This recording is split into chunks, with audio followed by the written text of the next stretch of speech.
So we have 4 shlokas left of this Upanishad. In the Upanishad, we have 4 mantras still left. We will cover 2 today, which are the prayers to the sun god, Surya Devta.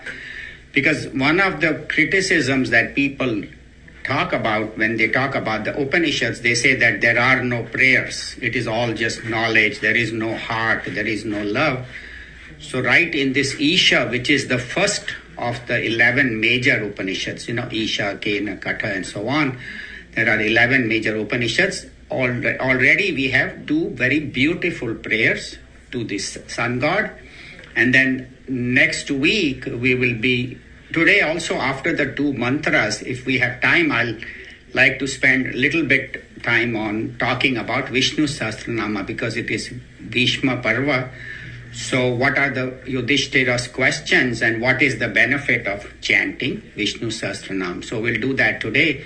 And next week we have 2 very short mantras, and then the rest of the time we will try to summarize the entire Isavasya Upanishad, all the 6 waves of thought that Pujya Gurudev has mentioned, and try to go verse by verse and also in the 6 waves of thought. So far in this Upanishad we have already talked about, the Rishi gives the path of knowledge, path of Karma Yoga, and what is the highest reality, the Supreme Brahman, Isha, and then different qualities, different pointers that he's all pervading and so on. We'll go into more detail next week. But also, what is the status of a man of wisdom? How does he or she function in the world is covered. And then the Rishi talked about karma and upasana, what he called as vidya and avidya. But it is not, avidya is not in the sense of ignorance, but in the sense of karma and jnanam. And some people say karma is superior. Some people say, you need to go out and build hospitals. Other people say, no, knowledge is superior. So he said, ubhayagam saha. You have to do karma yoga and you have to have the path of knowledge.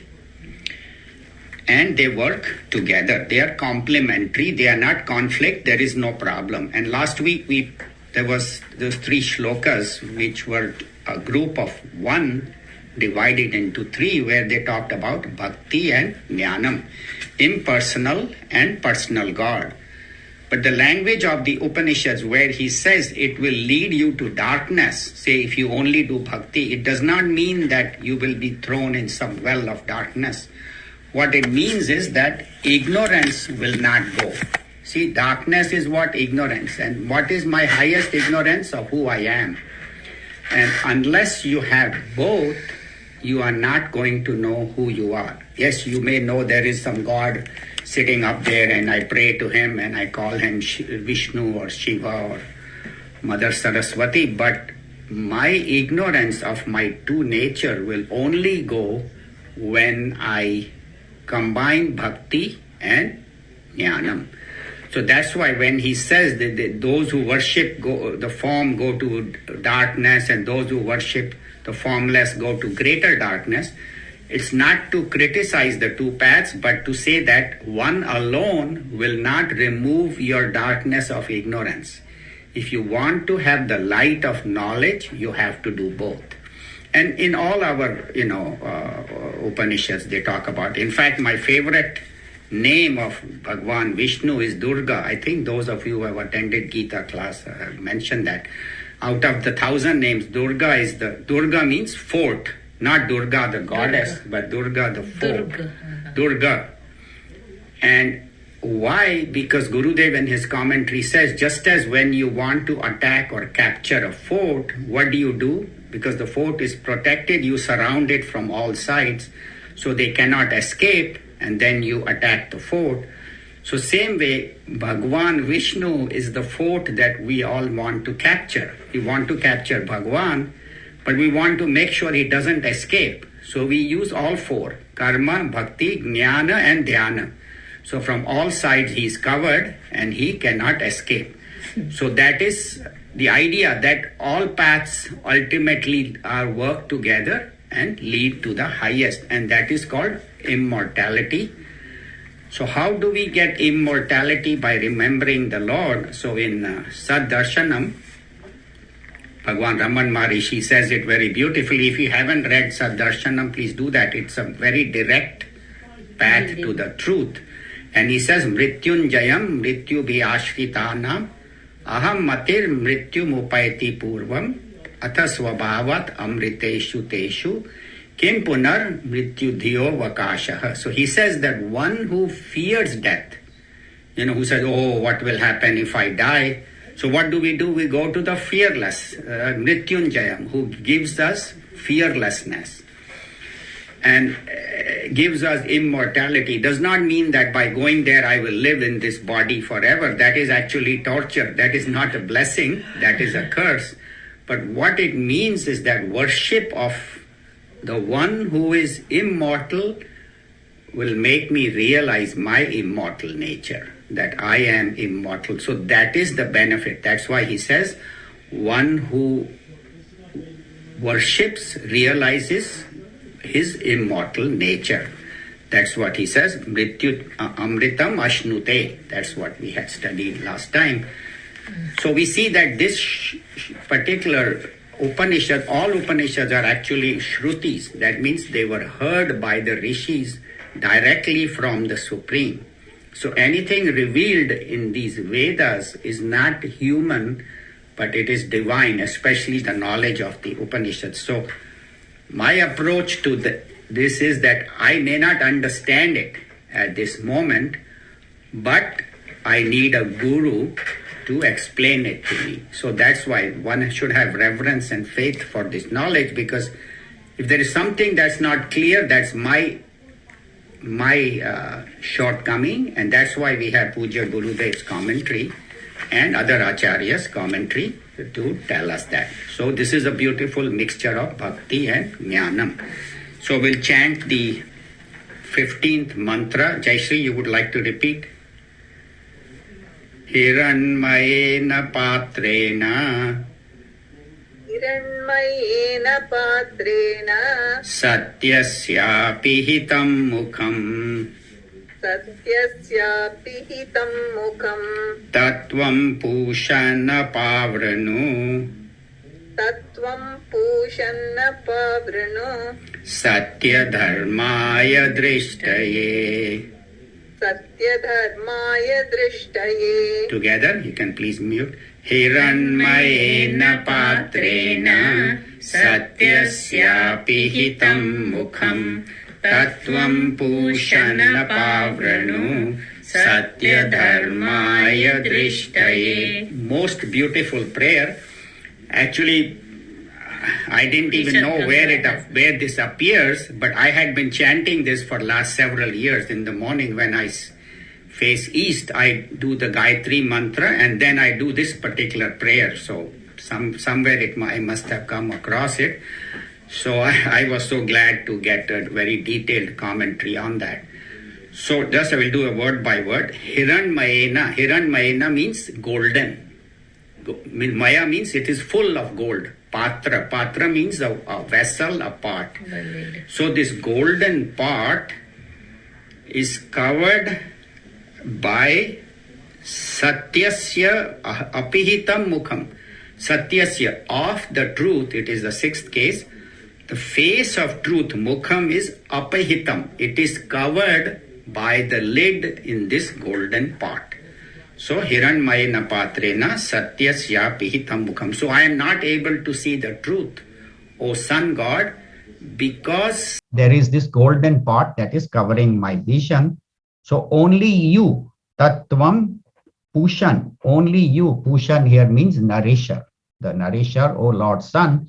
We have many names of Bhagwan, Surya, Savitur, Pushan, and so on. Those who do Surya Upasana and know all those names. So only you, Bhagwan Surya, can apravranu. Only you can uncover this. For whom? For Satya Dharmaya Drishtaye. This is the fourth case. Who can see this truth? Only one who has followed Satya Dharma, the path of righteousness. And he says, I have followed the path of righteousness, O Bhagwan Surya. So please uncover this lid so I may see this truth. So Pushan means nourisher, one who nourishes us, one who maintains us. And as we know, the sun maintains the whole earth, the whole universe. If the sun was not there, there would be no life on earth, and it would be a frozen planet, completely frozen. There would be no plants, birds, animals, humans, nothing. So this shloka can be understood at multiple levels, this mantra at several levels. I'll try to cover all. One is at the level of the ego, the level of the body, about wealth, about the world of matter, Maya, samskaras, everything, the Brahman, everything is covered in this one mantra. So I'll try my best to cover it. And then let's see how much time we have. If not, then we'll do the second mantra next week, because somebody wanted me to summarize the Vishnu Sahasranama and the questions, introduction, brief summary, because today as we had said, it is Bhishma Parva. We honor Lord Bhishma himself, because he is the one who revealed the glory of Vishnu Sahasranama to Yudhishthir. So everybody should chant it at least once today, at least once. It's a very auspicious day, and when the whole world is chanting, you will get great punya. So starting at the ego level, first of all,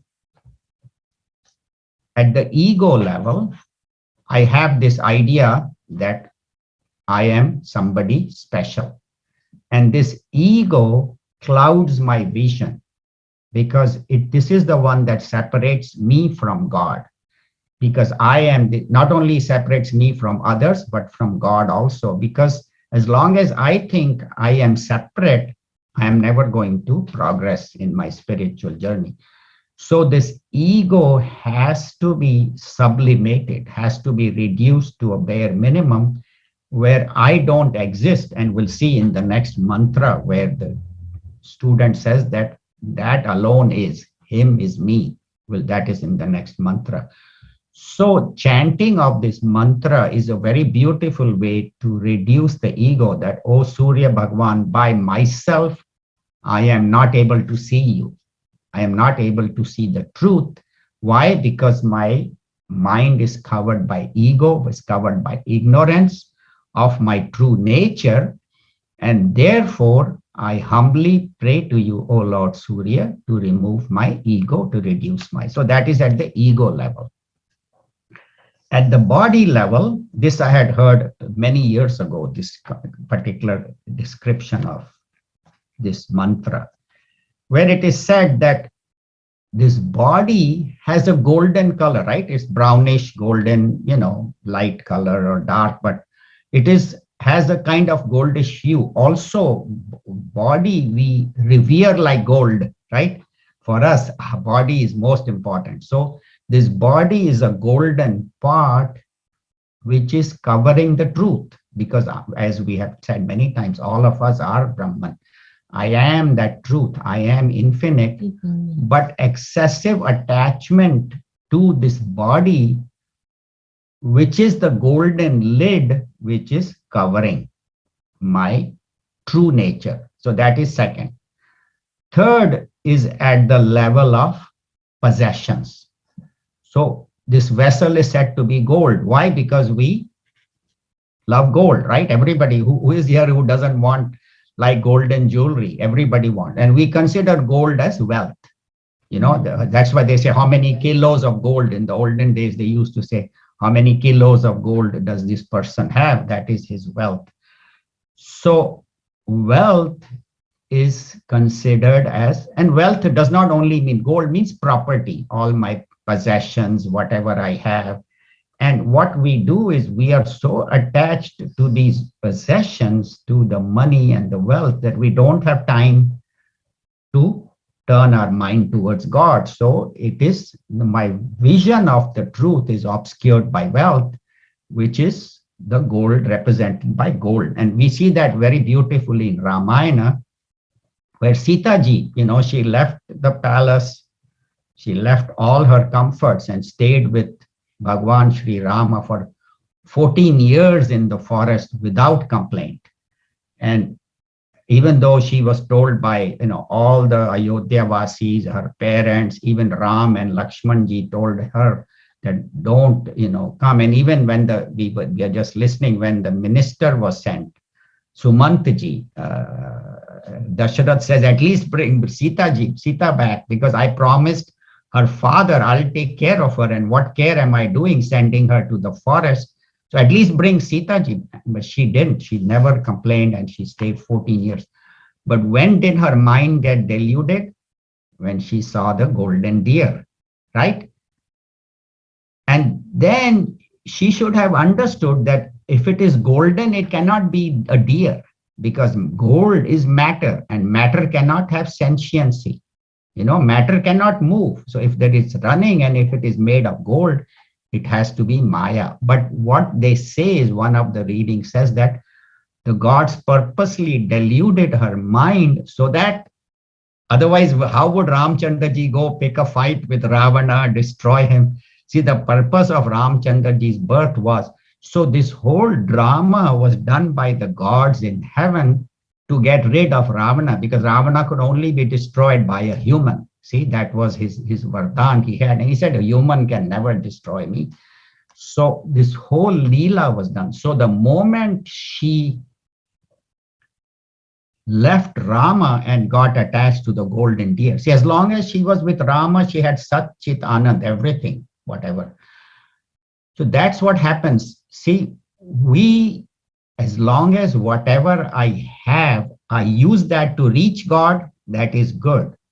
But if I use God to get something else, you say, oh God, give me, make sure my bank balance increases, make sure the Dow Jones goes up. Then what you are doing, using God to get something else. And once you do that, then God becomes the means, and that becomes supreme. So that's the mistake Sita ji made, that she used Bhagwan Sri Ram to try and get the golden deer. So that is another thing, that her mind was deluded because of gold. And then what happens? She left Dasharatha and went to Dashamukha, went to Lanka, which is the place of samsara, of this great wealth and power. So Dashamukha means he had 10 heads, Ravana, and Dasharatha, of course, Ram was Dasharatha's son.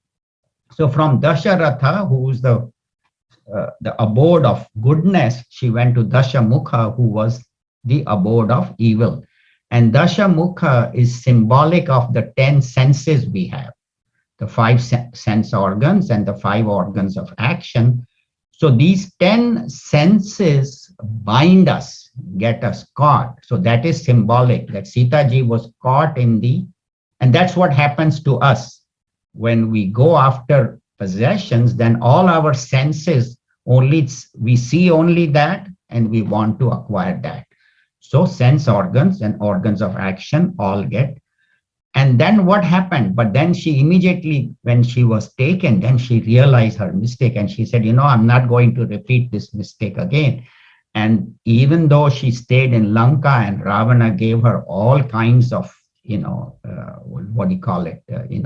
Things that you can have this, you can be my supreme queen, and I'll make my queen become your servant. Whatever he promised, she said no. She said, I want only Ram. And where did she sit? Under the Ashoka tree. Shoka means sorrow. Ashoka means no sorrow. So she sat under the tree, which was no sorrow. Why? Because she was remembering Ram. Once you remember Bhagwan, then you cannot have sorrow. And so Ramchandra ji goes, destroys Ravana, destroys all the demons, and takes her back to where? Ayodhya. Ayodhya means where there is no yuddha, there is no conflict. So that's what they say. Remembering the Lord will remove all sorrows, will remove all conflicts in your mind. So that is another meaning of Hiranmayena. Then Gurudev in his commentary says it very beautifully that it is the world of matter that is covering the truth, because this we see matter, right? So our vision of truth is covered by matter. And in the Bhagavad Gita, Bhagavan says it very beautifully. Devi Hesha Gunamayi Mama Maya Duratyaya Mameva ye prapadyante Maya metam tarantite. So Bhagavan says, my Maya is divine, but it is very powerful. And it's made of the three gunas. We are doing the gunas in the 14th chapter currently. So only way to cross this Maya is to prostrate to me, to surrender to me. Prapadyante means surrender to me. Bhagavan, I by myself cannot overcome your Maya because you made it. And it is so strong. It is only you who can free me from that. So that is another one. So with Maya, we get caught in samskaras. Another meaning of this shloka. Samskara or samsara? Samsara, samskaras, both. Samskaras means the activities of samsara. So that is called samskaras. Kara means activity. So activities of samsara we get caught in. Ye karna hai, wo karna hai. I have to do this, I have to do that. And then at the highest level, this prayer is to Brahman, that supreme consciousness, who is manifesting as Bhagwan Surya, who is manifesting as me. But I am not able to see that. So in this prayer, all levels of knowledge are addressed.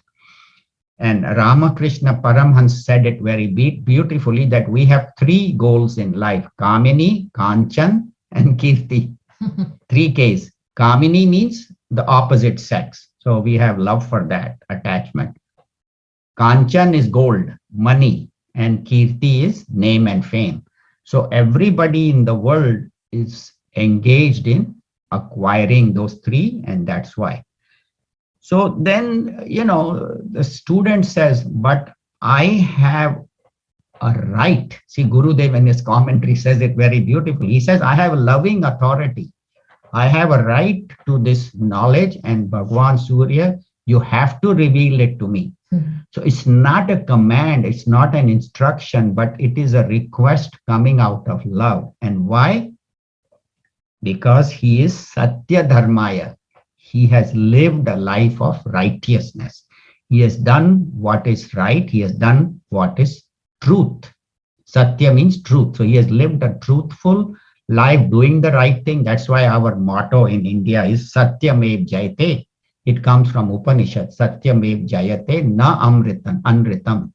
So truth alone prevails, not untruth. And no matter how much you may try to hide something and you think nobody knows, sooner or later it will come out. That is the nature of truth. And so, having lived a life of truth, oh Bhagwan, I request you to reveal yourself, reveal the truth, my own nature to me. So an example they gave is, suppose 75% is passed, right? In this country, they have 75. In India, it used to have 35.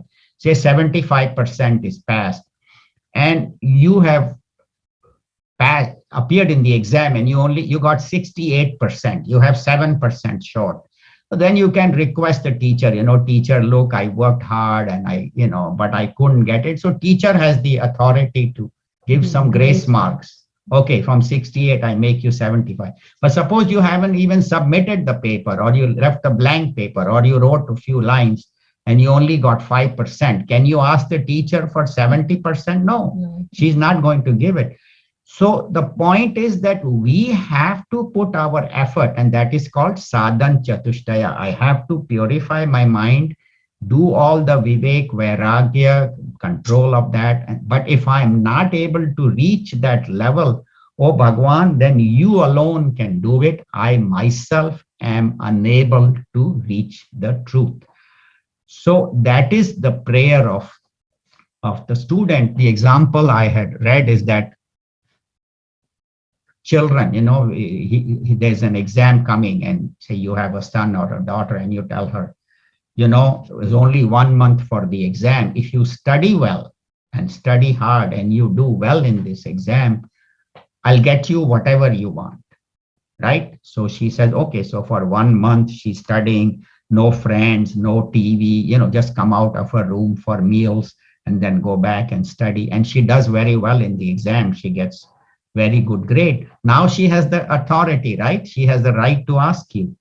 Okay, and then she says, I want a weekend in Disneyland. You take me there in the Disneyland hotel and all the, meet all the characters.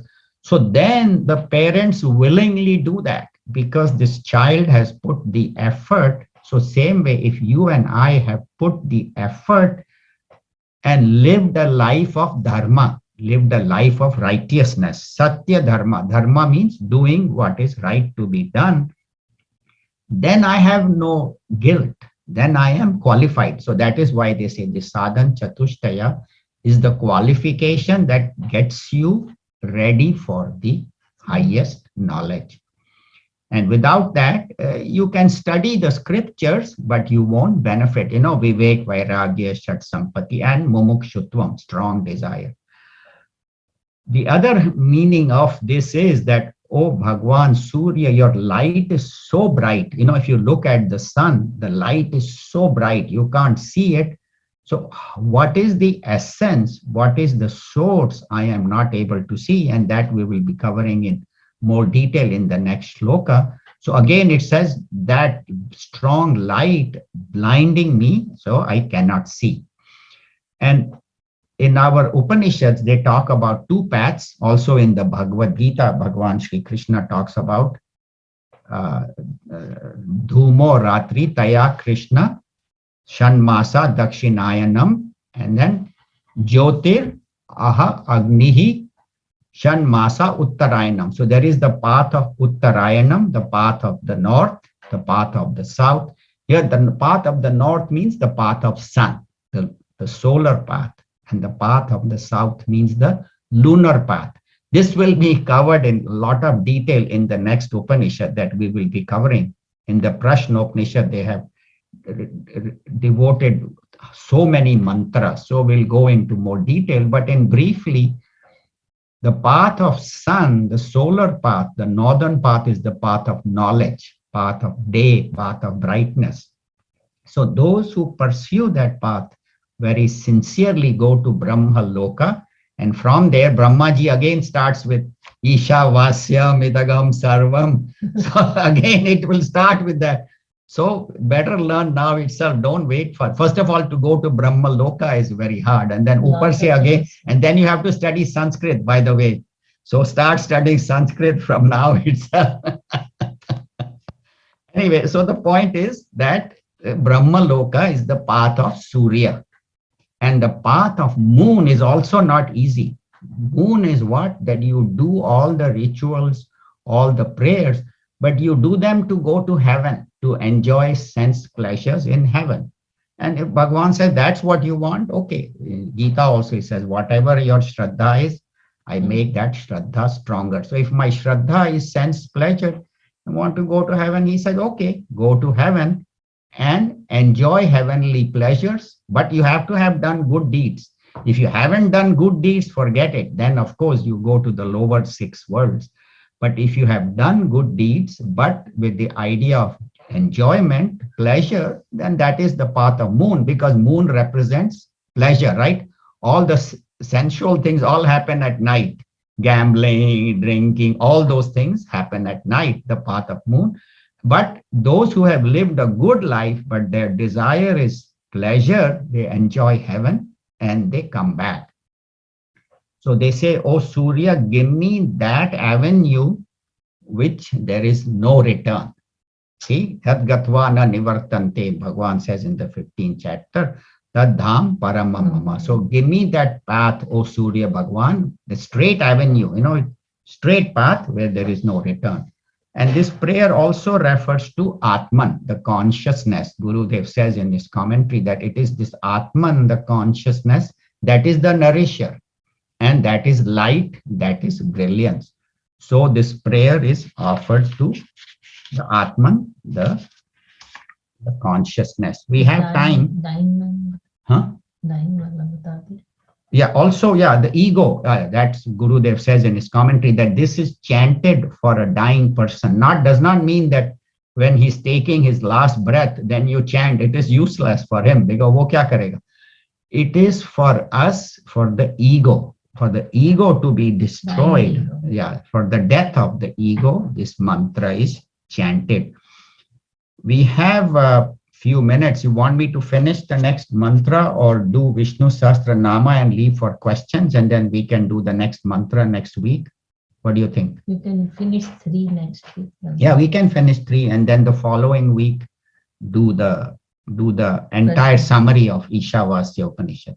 So what I'll do is in the week after next, go verse by verse into great detail of the each mantra, and then try to kind of connect all, because Gurudev has given us 6 waves of thought. So I won't cover the next mantra.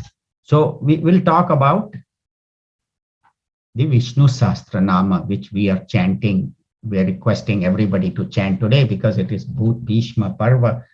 So this Vishnu Sahasra Nama in the Mahabharata, it appears in the Anushasana Parva. That is what it is called, the segment of the Mahabharata called Anushasana Parva, where Yudhishthir approaches Bhishma Pitama, and Bhishma Pitama is on his, on that bed of arrows, and he's waiting for Uttarayana, for the January 14th to drop his body. And people say those who drop that body go to the highest.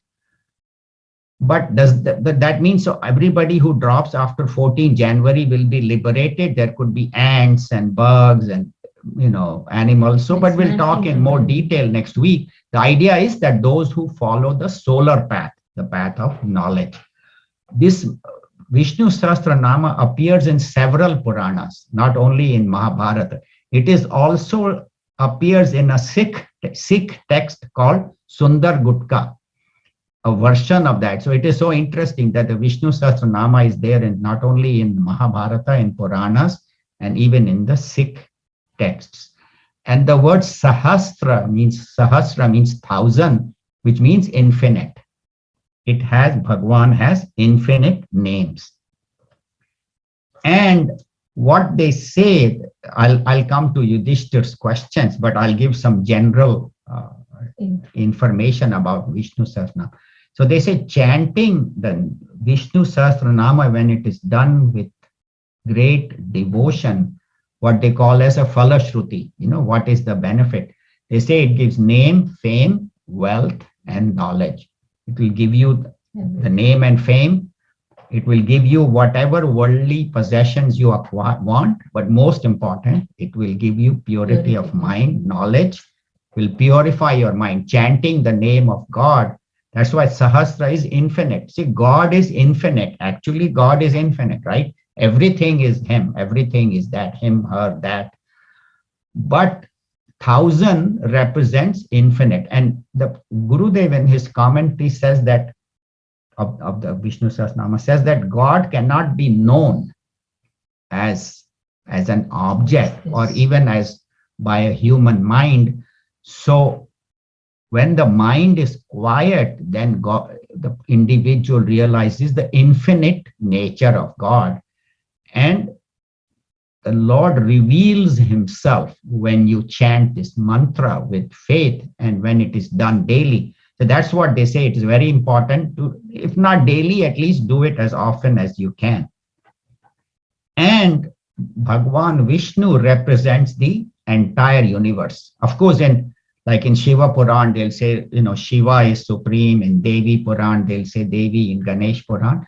But Vishnu Sahasranama, Vishnu means all pervading, that which pervades everywhere. So which means that the supreme reality is Vishnu, and all this you see is manifestation of Vishnu Bhagwan Himself. And out of all these Sahasranamas, it is the most popular. We have Vishnu Sahasranam, we have Lalita Sahasranam, which we do at Navratri. We have Shiva Sahasranama. In all of those we have, but Vishnu Sahasranama is the most popular. And actually in this, you will see that there is no difference, because some of the names are Shiva, Shambhu, Ishanaha. So even in Vishnu Sahasranama, names of Lord Shiva are given, Brahmaji is given. So the point is that they are not separate. It is not that Brahmaji is separate and Vishnu is separate and Shiva is separate. They are one consciousness expressing as three. And also it means chanting of Vishnu Sahasranama will give you Shivam, will give you auspiciousness, most auspicious. And also it is said that chanting this mantra makes you go beyond gunas, will make you gunatit, because in the 14th chapter we will be next week talking about the man of wisdom who is gunatit, how to go beyond these three gunas. So they say chanting of the Vishnu Sahasranama will make you one with Vishnu, who is beyond all gunas, because Maya is the creation of the Lord. Maya is the creation of the Lord. So if you want to go beyond Maya, you have to use this one. And same way, Shiva is Vishnu, because Shiva is all pervading, right? If you say God is all pervading, that is Vishnu. So what they are saying is that they are not separate. Also, they say that in the Vishnu Sahasranama, there are prayers of the Sagun Brahma and Nirgun Brahma. Both are there. Both are there. There is also karma and upasana.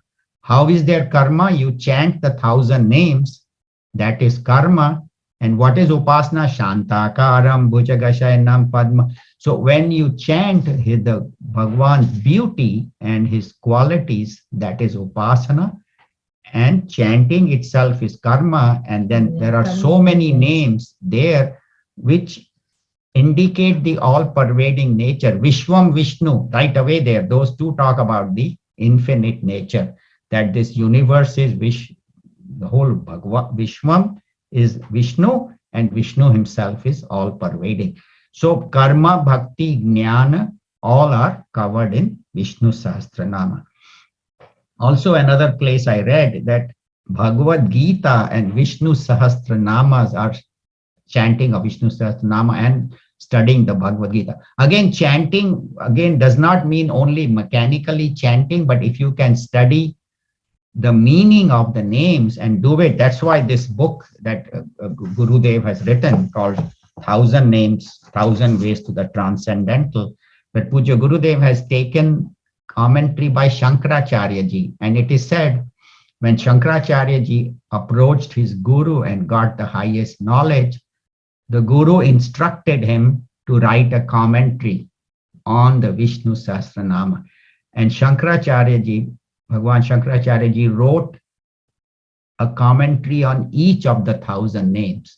And when the guru read it, he was so pleased. He blessed him and said, okay, now you are ready.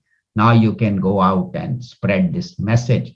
So Gurudev in this book has taken the commentary of Shankaracharya ji and written this in English, 1,000 names. So that's what they say, that these names of Bhagwan are his glories. You know, because God is so glorious and we cannot be defined. See, that's why they say truth, when God defined, is God defiled, because you cannot define. But the rishis have made 1,000 arrow marks. And they say you pick only one. Just pick Vishwam, Vishnu, Vashatkara with the meaning.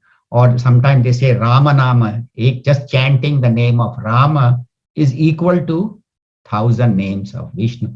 So what they're saying is that you don't necessarily, if you chant, of course, it's beneficial, but Gurudev says just pick one name, contemplate upon it, and become one with it. So that is the glory of these 1,000 names, that any of these names can take you to the highest knowledge. And same thing, Naradji, when he approached Brahmaji for the highest knowledge, Brahmaji said, chant 1,000 names of Narayana and you will reach enlightenment. So that's what, so everywhere the glory of this, and there another Puran was composed in praise of this Vishnu Sahasranama.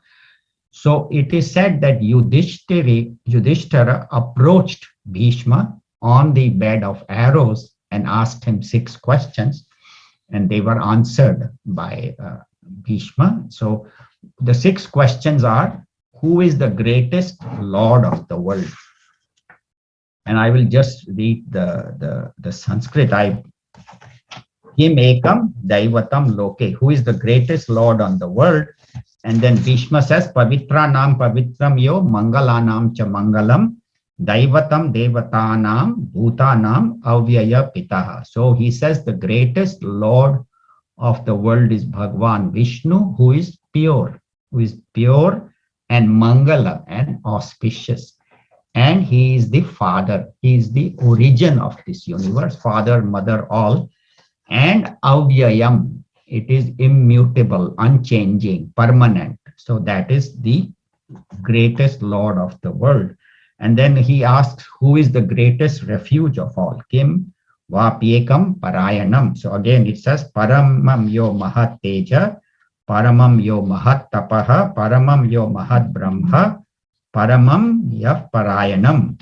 So he says that one Vishnu who is all pervading, who is effulgent, who is of the nature of brilliance, and who is the controller. In the next shloka, one of Vishnu's names is Yama. Yama means the controller of all. So that we will cover next week. So that controller of all is Vishnu, and that is, make that your refuge. Make that your parayanam. Parayanam means abode, where you sit. Then the third question was, how can we reach supreme Shubham, auspiciousness and prosperity? Stuvantam kam prapnuyur manava Shubham. So by glorifying whom can man or human beings reach this auspiciousness, peace and prosperity? So the answer is Jagat Prabhum Deva Devam Anantam Purushottamam Stuvan Nama Sahasrena Purusha Sattatothitaha. So he says that by glorifying the Supreme Purusha, who is engaged always in the welfare of all and controls karma. See, he is the karma phaladata. If you want the supreme prosperity, you have to do the right karma, and because he will give you the results of your karma, and that is Lord Vishnu himself. And then worshipping whom can we reach supreme prosperity? Kamarchanta prapnuyur manavaha shubham. So he says, Tameva charchayan nityam bhaktya purusham avyayam stuvan nama sahasrena purusha sattatothitaha. I know Jayashree has all these memorized. So it says by meditating and worshipping, by meditating on Bhagwan Vishnu, worshipping him, prostrating to him, surrendering to him, we get calmness of the mind. So by calmness of the mind, I am able to achieve the highest auspiciousness, highest prosperity, the highest goal, the highest purpose in life is that. So then fifth question is, what is the greatest dharma? And the sixth question is, how can creatures go beyond this bondage of samsara? That's right. So ko dharma sarva dharmanam bhavatah paramo mataha kim japan muchyate jantur janma samsara bandhanat. So he says the answer is anadi nidanam vishnu sarva loka maheshwaram lokadhyaksham stuvan nityam sarva dukhati go bhave. So he says the Lord Vishnu, who is the greatest dharma. There is no greater duty than worshipping the Lord. We say, I have so many other jobs. I am a housewife, I am a mother, I am a father, I am a son, a daughter. Yes, we have all those duties, but the highest duty is our duty to God. So that is the highest dharma. And who is this Bhagwan Vishnu? He is Anadi Ananta. He is beginningless and endless. So there was never a time when God was not, and there's never a time when God will not be there. He is the Supreme Lord. And when you chant his name, you go beyond the bondage of samsara. So this world that appears so powerful to hold us, this Maya, said by surrendering to the feet of the Lord, you can reach it. And then they say Bhagwan Vishnu is not only the sustainer. We say Brahmaji created and Vishnu sustained and Lord Shiva does the pralaya, but they say no, Prabhava, Palana, Pralaya, all is Bhagwan Vishnu because there is only one. Prabhava means creation, Palana means sustenance, sthiti, and Pralaya is the end. So also in life, we go through birth, sustenance, death. Every day we have talked about, we go through birth and death. Day is born and then night dies. And then night is born, day dies, childhood, youth. So through all these changes of life, all these births and deaths, joys and sorrows, when joy is risen, then sorrow rises. Chanting the name of the Lord will protect us through all these variations of life, all these births and deaths. Does not only mean the final death and this birth, but throughout life, all these joys and sorrows, raga, dvesha that comes, chanting the name of the Lord will take us beyond that. And they say that one who chants the name of Lord with devotion, no evil can come to him, no sorrow can come to him, no problems can come to him, because chanting will relieve us of all sorrows, of all problems. And main thing is it will realize that I am beyond sorrow. I am beyond problems because I am that. And this we will do in the next shloka next week, that my true nature is beyond that. And that is the idea, that through this knowledge, I go beyond. That's what even in this, he says, Amrita Mashnute, enjoys immortality. And then they say that chanting can be vachik or manasik. So it can be audible, like loud chanting, Vishwam Vishnu Vashatkaro Bhuta Bhavi, or you can do it whispering, just in your softly, where only you can hear. And then the third is mental japa. And they say, Raman Maharishi says, mental japa is the highest. It is meditation. That's what he says, that there are three kinds. There is audible, there is whisper, and when you're doing mental japa, when your mind is constantly chanting the name of the Lord, whatever name it may be, whatever name. Today we are talking about, of course, Bhagwan Vishnu, but any name of the Lord, when it is chanted with regularity, with devotion, with love, with surrender, then that name will bless you with the highest knowledge. And that is what. And again, in this Vishnu Sahasranama, they have used the masculine gender, feminine gender, and neuter gender for some of the names, but they all reflect that one. So again, the idea is that this one Lord is everywhere. He's masculine, feminine, neuter. So moving, unmoving, everything is chara, achara, everything is that one Lord. So this is the glory of Vishnu Sahasranama. Of course, a lot more can be spoken, but I just briefly summarized these questions. And so we have about 5 minutes. If we have any questions, comments about whatever we talked or anything else. And Anil, I just wanted to say this shloka that we did, it comes in the Upanishad Ganga before every Yes. episode. Yeah. Yes. So true. Right. Hiranmayena I remember. Patrena. Yes. Yes. Yeah. Yes. Before Upanishad Ganga starts, right? Everyone. So they have also selected this. So there must be something Actually, special. that is beautiful if people have not watched it. Yeah. If you haven't watched Upanishad Ganga, Watch it. please go to YouTube and watch. I mean, each one is half an hour. Beautiful story with a lot of message. It's very interesting. It's not From 1 to 52. I think. Yeah, 52, and they're all stories. And at the end, there is a brief message. So if you want entertainment and you want knowledge, watch Upanishad Ganga. Just go to YouTube, Upanishad Ganga, and it's a masterful creation of Chinmaya Mission. amazing job they have done, how they have taken these stories and given the highest truth, which even a child can understand. So it's very beautifully done. Thank you for bringing that up, Jayashree. Anything else?